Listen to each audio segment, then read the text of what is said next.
मांग को पूर्ण करने के लिए वो गए, सीता को मांग करने के लिए तो वो चले गए, और इधर सीता के अपहरण होने के लिए जब तैयारी हो गई, उससे पूर्व में लक्ष्मण को उन्होंने भेज दिया, जाओ जाकर के देख तो लो राम का क्या है। वनवास तो हम भोग रहे हैं, लेकिन वो अकेले हैं, लक्ष्मण यहाँ पर मत रहो। ये वो भी चला गया, जिन्होंने नियुक्त किया था राम ने लक्ष्मण को, और उस नियुक्ति का भी उसको उल्लंघन करना पड़ा। जाते समय वह अतिक्रम करने वाला कोई आ भी जाए, वह अतिक्रम न कर सके, इसलिए लक्ष्मण ने लक्ष्मण रेखा खींची थी, लेकिन वह काम इसलिए नहीं आए, भीतर कोई न आए इसके लिए खींची गई थी। इस आंगन में न आए ऐसा नहीं, क्योंकि आंगन में साधु आ सकता, आंगन के बाद उल्लंघन नहीं कर सकता, क्योंकि यह पहले से उसे अनुमति प्राप्त है। और यहाँ तक कि वह चौखट तक जा करके अपना दर्शन भी दिला सकता है, लेकिन खिड़की में से कोई देखने का साहस साधु नहीं करते। इस प्रकार यहाँ तक तो आ गए, वो भी यही सोच करके कहता है भिक्षाम दे, भिक्षा मिल जाए, किंतु मैं भीतर नहीं आ सकता। ये भीतर को छोड़ करके बाहर नहीं आ सकती, सब अपने अपने सीमा में बंधे हैं, लेकिन अतिथि के लिए सत्कार होना आवश्यक है।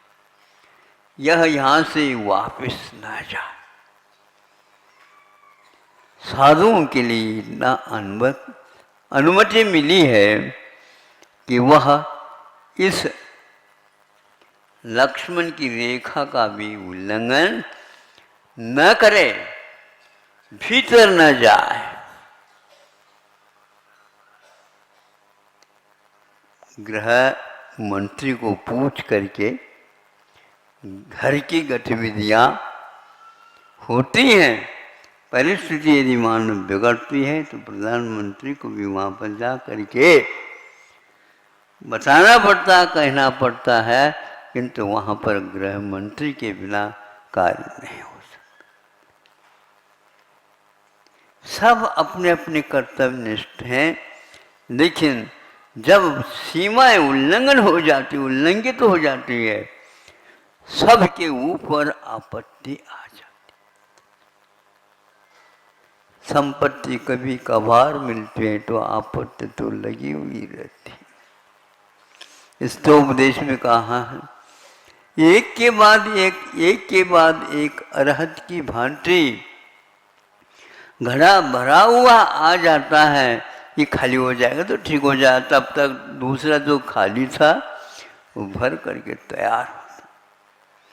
किया हुआ यह अपना ही दोष अपराध है, उसके कारण यह चक्र चल रहा है, और बैलों को हमने ही जोड़ रखा है, और उसके खींचने से यह पानी भरता भी है और खाली होता भी है। जिसने इस रहस्य को समझा, राग द्वेष रातो बंधदिकम, यह राग और द्वेष के कारण संसारी प्राणी आतुर है, दुखी है, त्रस्त है, किंतु उसे ये ज्ञान करना अनिवार्य है।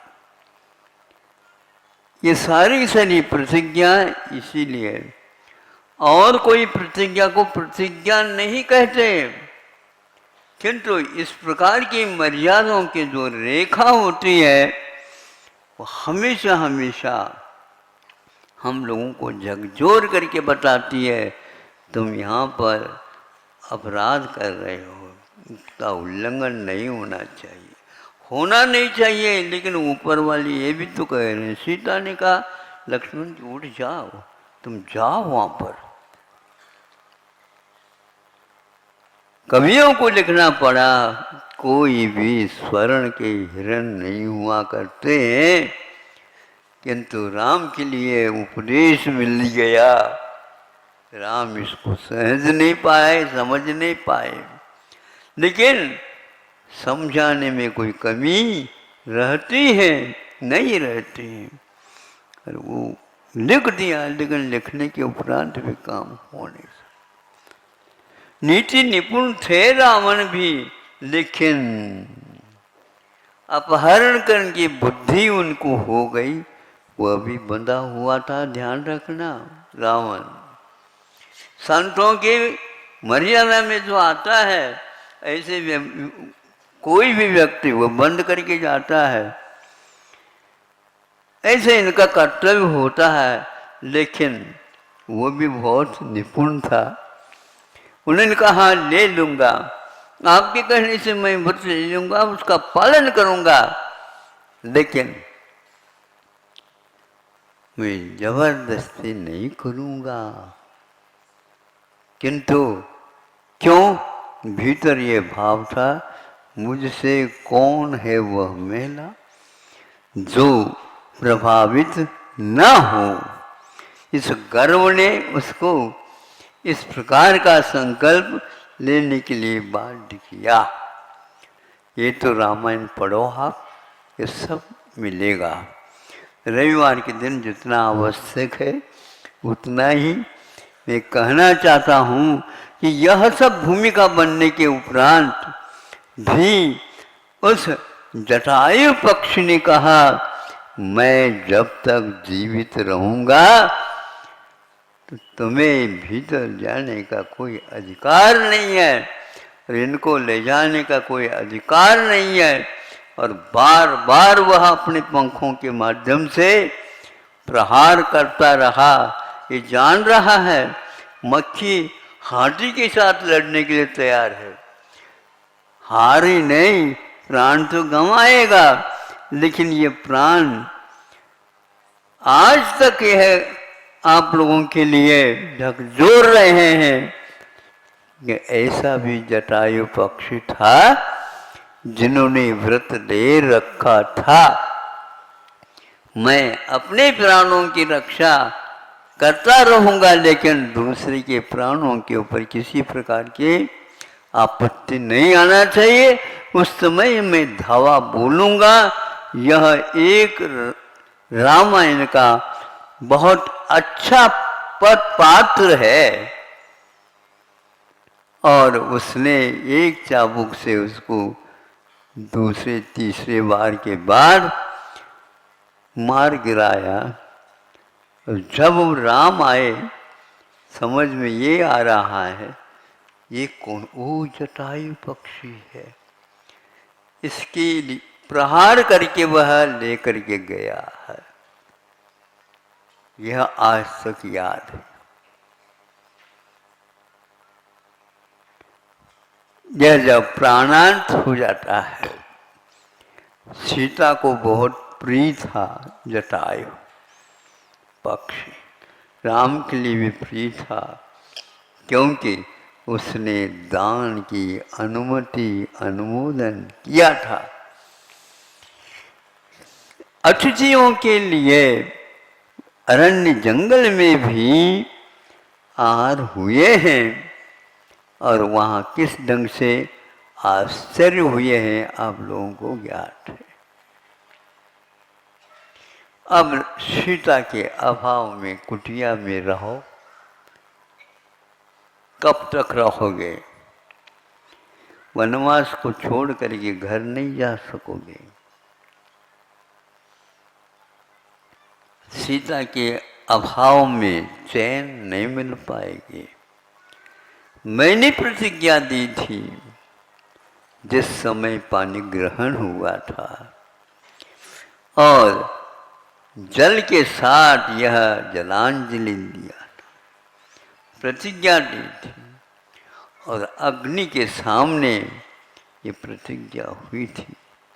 प्रतिज्ञा व्रतों की अपेक्षा से मर्यादा को कायम बनाए रखने के लिए ली जाती है, आज्ञा इसके लिए नहीं दी जाती जिस किसी कार्य के लिए। महाराज हमारे लिए आज्ञा दे दो, कार्य के लिए ये बताओ पहले, तो हम दे देंगे, लेकिन एकदम हम दे दें, नहीं, ऐसा नहीं हो सकता। उसमें अहिंसा का पालन होना अनिवार्य होता। यह तो आप लोगों के सामने रखी जटायु पक्षी का और सुंदर सुल्तान वह दृश्य था जिस समय आहार दान हुआ, उससे पूर्व में नवदा भक्तियाँ हुई, उसमें उसने अपनी तरफ से गंधोदक लगाया था। इसलिए उस गंधोदक का चमत्कार देखो, उसके जितने भी बाल थे वो सारे के सारे स्वर्ण के हो गए थे।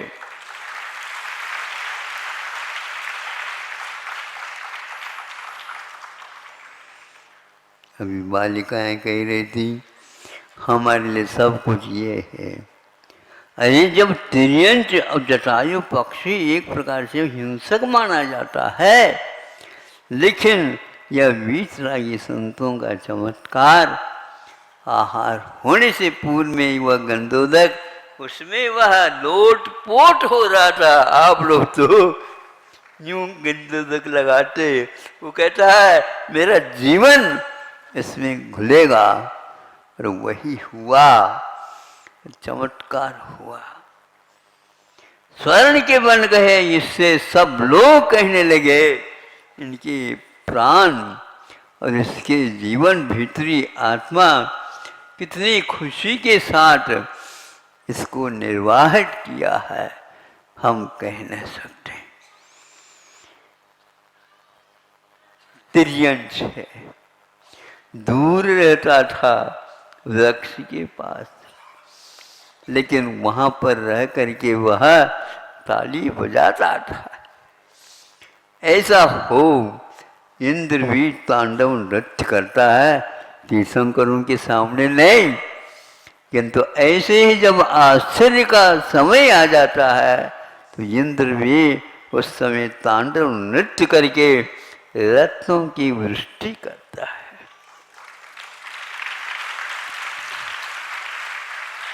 यह इतिहास है, यह कथा है, ये एक हृदय की व्यथा है।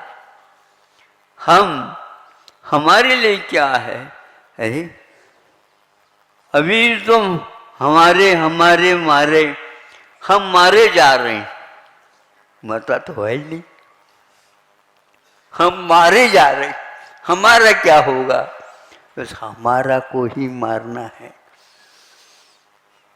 राम ऐसे रहे नहीं, वो मारते रहे, किंतु किसको मारते रहे? किसी कवि ने पहले भी हमने सुना था, प्रसंग है, और एक बार सुनाओ, सुनो। वो कवि कहता है, अरे राम क्या कर रहे हैं? जग को तारते जा रहे हैं, तारते जा रहे हैं, तारते जा रहे हैं, और अपने मन को मारते जा रहे, मन को मारते जा रहे। अद्भुत है। अपने आंखों में पानी आते हुए भी दूसरे को न दिखे, ऐसे वो कार्य कर गए बंधु। अब आप लोगों का जीवन यहाँ तक हुआ, चातुर्मास समाप्ति की ओर है। महाराज इसके बाद हमारा क्या होगा? अरे पुनः मारा नहीं, हम रहेंगे और उसी प्रकार प्रतिज्ञा का पालन करेंगे, हमारा तो निस्तार निश्चित रूप से हो गया है।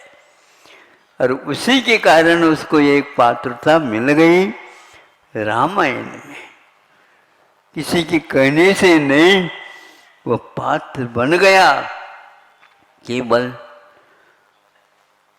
सीता के हरण समय पर उसको सहन नहीं हुआ, किंतु बाद में होगा पश्चाताप। अविवेक को तो बाद में पश्चाताप होता है, विवेक को पूर्व में हो जाता है, इतना ही अंतर है। उस पश्चाताप का कोई अर्थ नहीं निकलता, क्योंकि उसमें अपनी तरफ से जो विलंब हुआ है, उस विलंब का द्रव्य क्षेत्र काल भाव के अनुसार अर्थ निकालते हैं, तो काल के अपेक्षा से वह विलंब हुआ, उसका कोई फल नहीं मिलता। परीक्षा में आप बैठने वाले हैं और घंटी लगे उस समय नहीं गए, तो आपका पेपर तो समाप्त हो गया, यही उसका हो गया।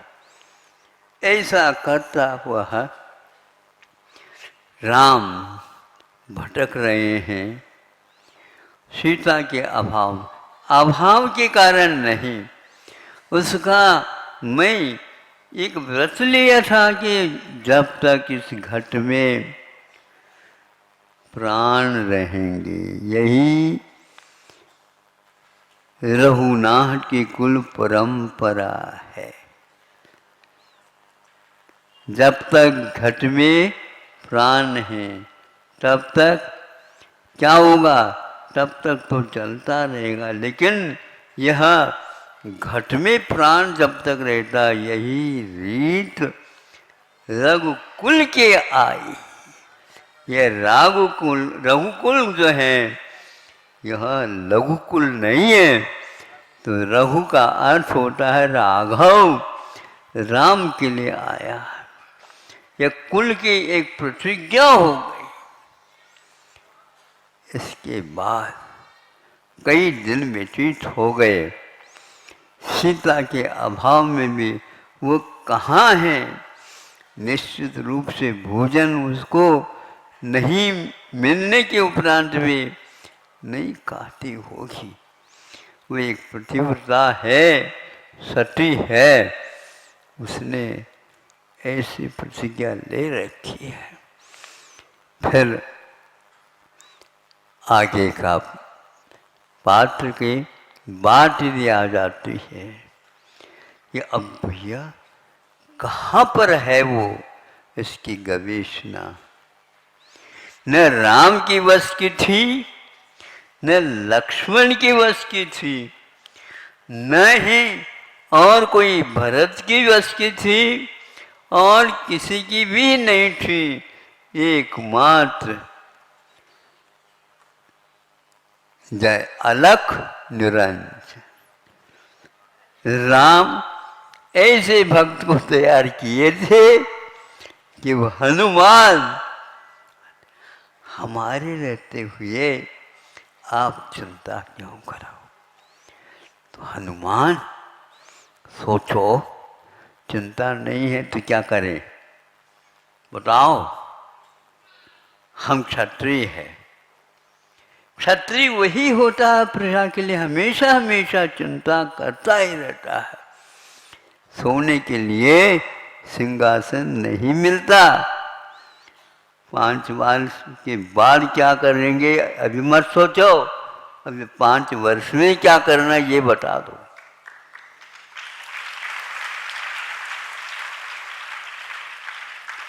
इनसे प्रजा से आप अभिमत लेते हो,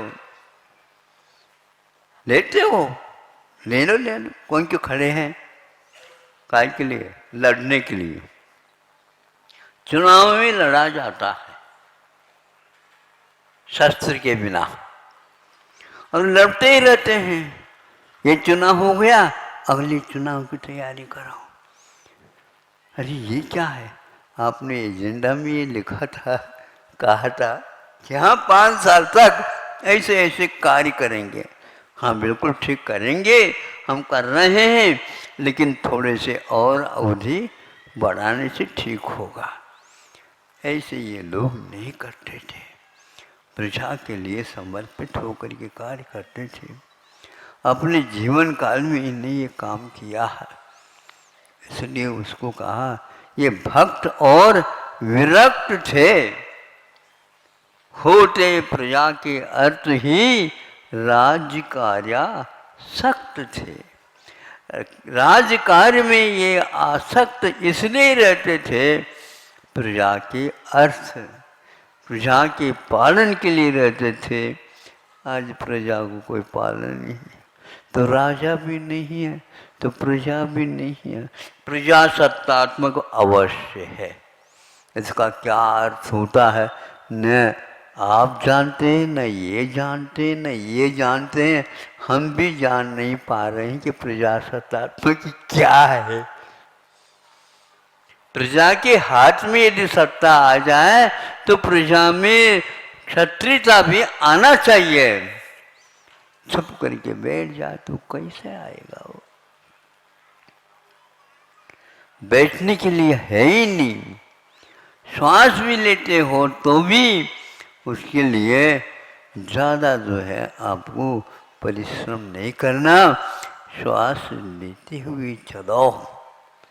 भोजन करते समय आपके लिए कहा जाता है, श्वास लेते समय अन्न नली के न जाकर के यदि श्वास की नलिका में अन्न का दाना जाएगा तो आपका समझ लो अब राम ही उसके लिए भरोसेमंद, क्या होगा आपका।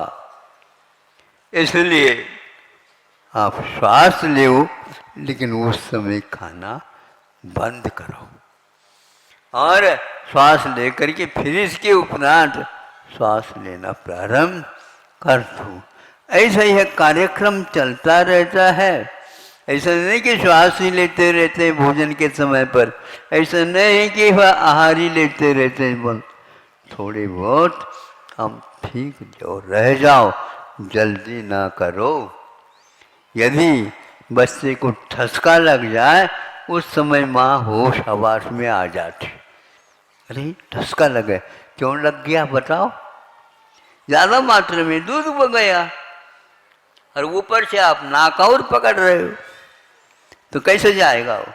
भीतर जाएगा लेकिन उसको रहा नहीं गया, श्वास ही नहीं सा, तो उल्टी हो गई। अब माँ रोती है तो कौन पूछेगा उसको? गलती किसकी है? प्रजा की है। इसलिए राजा यदि इस प्रकार का है तो प्रजा का भी कर्तव्य होता है। हनुमान कहते हैं आप चिंता न करो, मैं अवश्य तलाश करूंगा।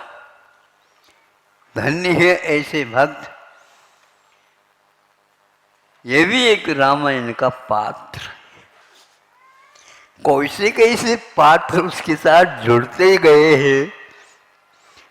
कहते हैं कोई भी साथ नहीं था, किंतु आज वनवास में सीता भी थी, वो चली गई। राम और लक्ष्मण ये दो रह गए। तीन का जो जोड़ा था तो नहीं रहा। भरत इनके नाम से सत्ता संभाला हुआ है, पादुका भी रख स्थापित कर दी गई और इनका यहाँ वनवास चल रहा है। विवाह का अर्थ आज विवाद में पड़ गया है। हाँ, आज विवाद ही चलता रहता है। उन्हें जीवन का रहस्य क्या है ज्ञात नहीं।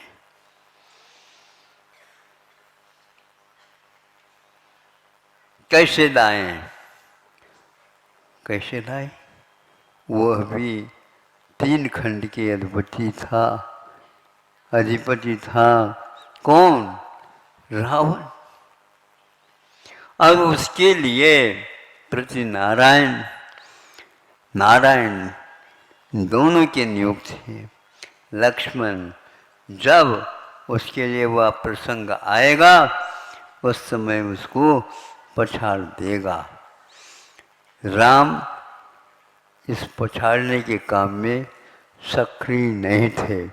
उनका अंतिम क्षण तक यही था, हमें रावण का वध नहीं देखना है, किंतु उस विधा से उसको बचाते हुए केवल सीता को हमें दे दो, सीता तुम्हारी नहीं हो सकती।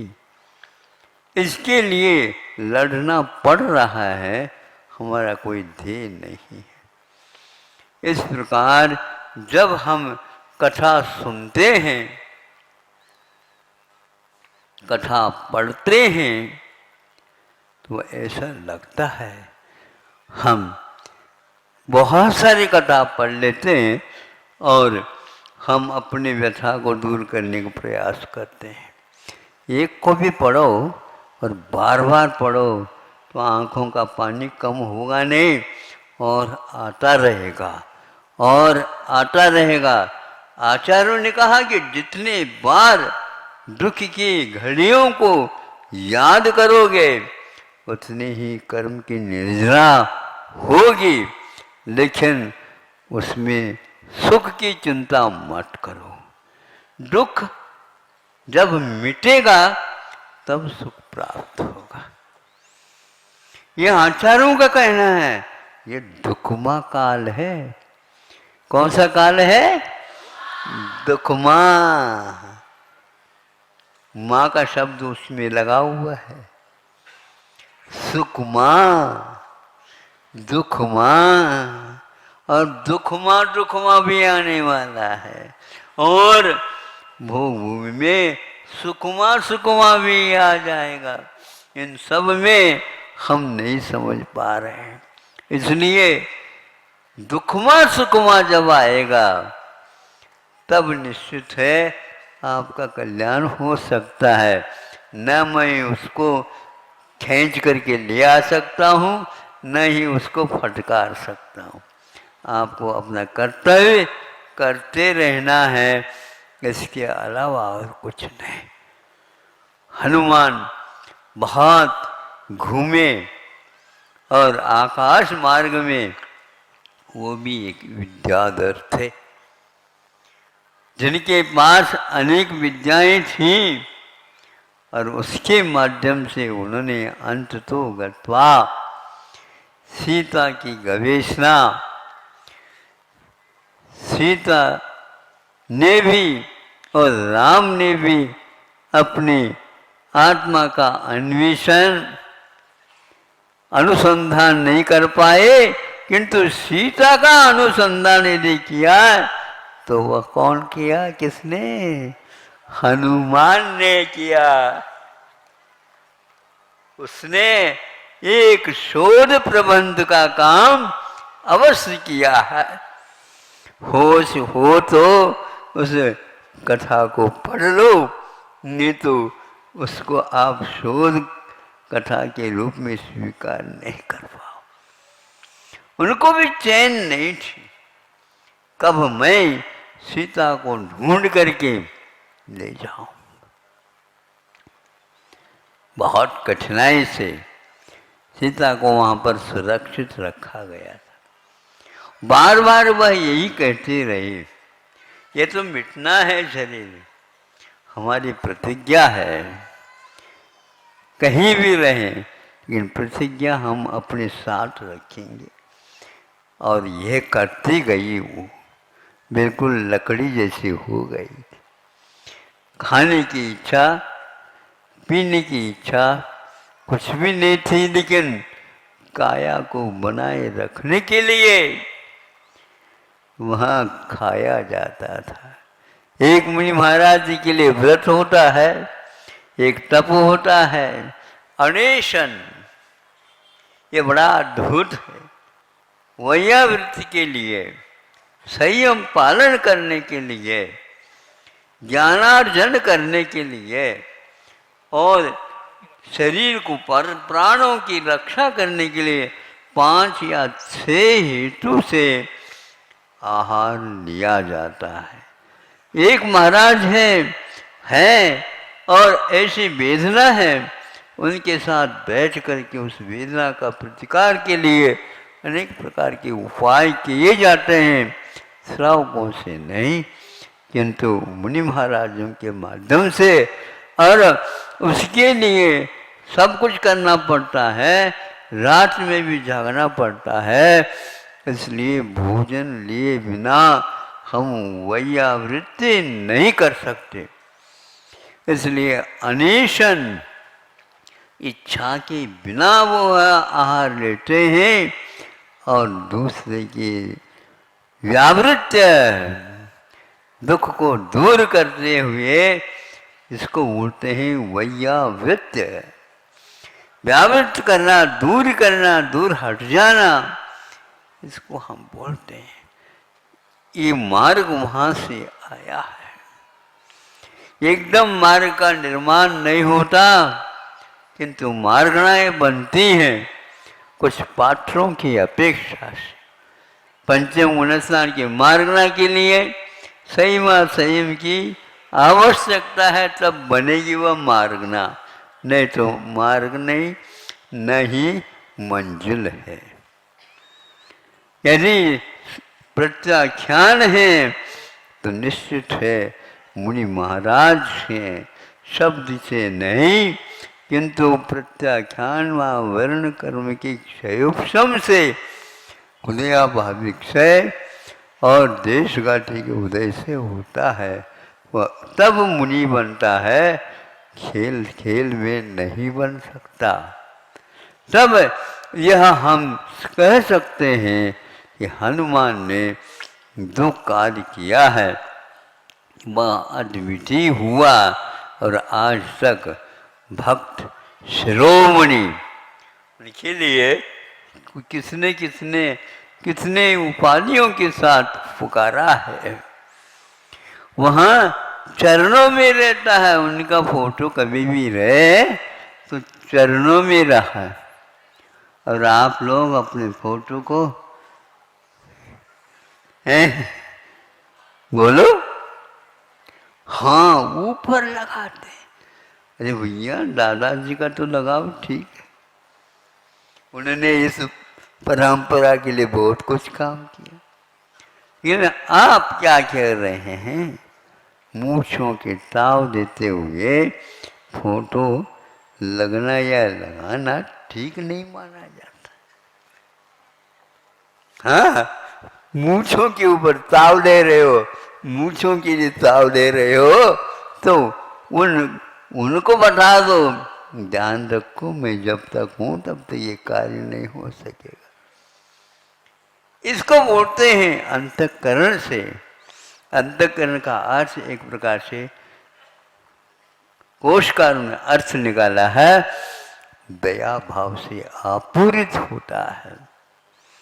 तो ऐसा एक काम हुआ आपका।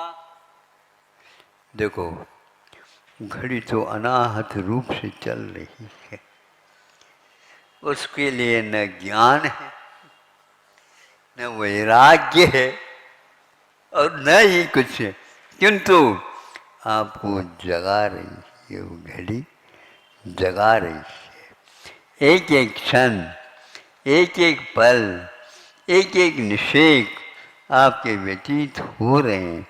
मैं बड़ा हो रहा हूँ, बड़ा हो रहे हैं क्या आप छोटे हो रहे हैं, ये तो कम से कम बताओ। महाराज आज सालगिरह, क्या बोलते, सालगिरह है। अरे आज जैसे बारात में निकालते नहीं जुलूस, उस प्रकार 50-60 वर्ष की उम्र में, हाँ 70 साल की उम्र में, और वही घोड़े और वही हाथी और वही साथ पति पत्नी बैठे हैं और बोलो क्या है ये, आज क्या है। नाती की जब शादी हो रही है तो ठीक है, लेकिन दादाजी की क्या हो रही है, बारात आ रही क्या। नहीं महाराज, साल गिर है, एक साल गिर गया। महाराज वर्षगांठ है, अरे वर्षगांठ है, एक गांठ उसमें से निकल गया। आप कह रहे हो गांठ पड़ गई, नहीं, समझ नहीं पा रहे हैं। एक निश्चय भी निकल गया तो निकल गया, वापिस नहीं आ सकता।